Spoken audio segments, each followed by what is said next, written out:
Hello, my name is Paul Tarnowski. I am the fight choreographer. What? The behind the scenes kind of guy, and I play Dick Grayson / Robin. Personally, as the fight choreographer, my favorite part of the film was all the fight scenes. Me and Mikey Smith, who was playing Zane / many different other things in the movie, we worked really hard on creating a lot of fight scenes, and we put a lot of hard work and dedication, and I think a lot of it's going to come out great, and I hope you enjoy. My name is Zach Miller, and I play the character of Batman and Bruce Wayne in the movie. But behind the scenes, I have done a lot of things such as writing, assistant director of photography, and even assistant director at times. And the costume designers was probably one of my favorite jobs I've ever done, because the suit, of course, makes the heroes and really brings the audience more fame and glamour and makes you connect to the heroes even more. So. Hello everyone, my name is Mike Smith. I helped out with writing a lot. I was assistant director, assistant DP. I was also occasionally helping out with costumes and making sure that things got, everything got situated and all that stuff. And I was also the actor who played Zane. So my character Zane appears in the Nightwing comics later on, and he's not really a important character. Nobody's really heard of him a lot. He was friends with Dick Grayson in the circus before his parents died.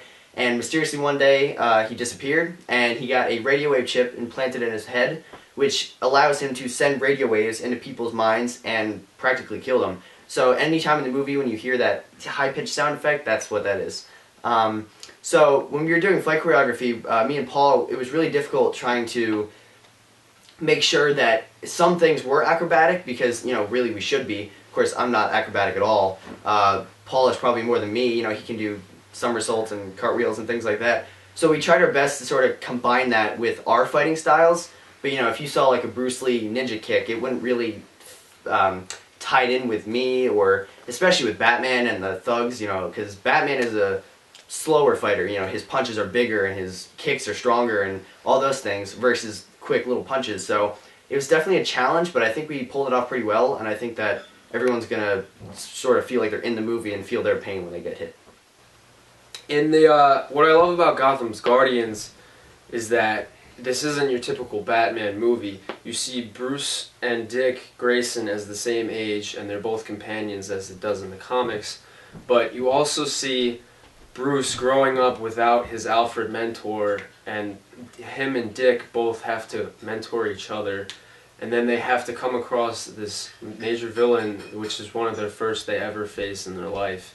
And they have to figure out how to confront that themselves, and they also battle their companionship to one another. So it's a very interesting concept if you look at it deeply.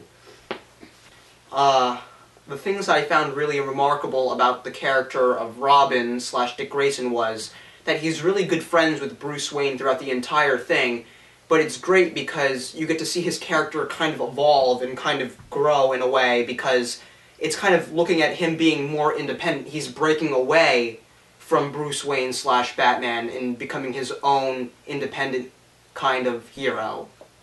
So one thing that I think this movie was different for Shockwave films in general was that we had locations, we had a script that was really, really good. And even though it did end up changing a little bit throughout the whole time period of the filming, it still ended up coming together, and it made the movie stronger. And even though you wouldn't see that in professional movies and all the things, we're not professional, we're indie filmmakers, and I guess that just shows. But locations were really fun. We had an awesome, big estate house that our director Bernie, who couldn't make it today, her friend had a house, and she was like, hey, if you guys want to film something, come on over. So thank you very much to Courtney for that, if you're watching this. So that was really cool, and we had a lot of alleyways and just everything in general with locations, and it all came together well. And I think that every location we picked explained that we were in the city, and that it showed that we had a budget, and it really helped. And I think that all of it came together pretty well. So, yeah. Another cool Easter egg that some fans might notice in this film, if you caught it at all, is that in this magazine cover of me on the Gotham Gazette, you can also read some of the article notifications on the front, and one of them is 10 reasons to why you should invest in Axis Chemicals. And for those of you who've seen the 1989 version with Michael Keaton and Jack Nicholson, Axis Chemicals is the Joker's demise and where he becomes the Joker. So, just a little Easter egg for you guys, and if you noticed that, that's great. One of the most interesting parts of the movie was definitely the costume design. The costumes were all original. They were made from pieces that we found off the internet, which we thought would go well together. And we basically just transformed them into suits, and typical things like the Robin patch we ordered offline, and the bat symbol was just a piece of cardboard, and that turned out pretty well.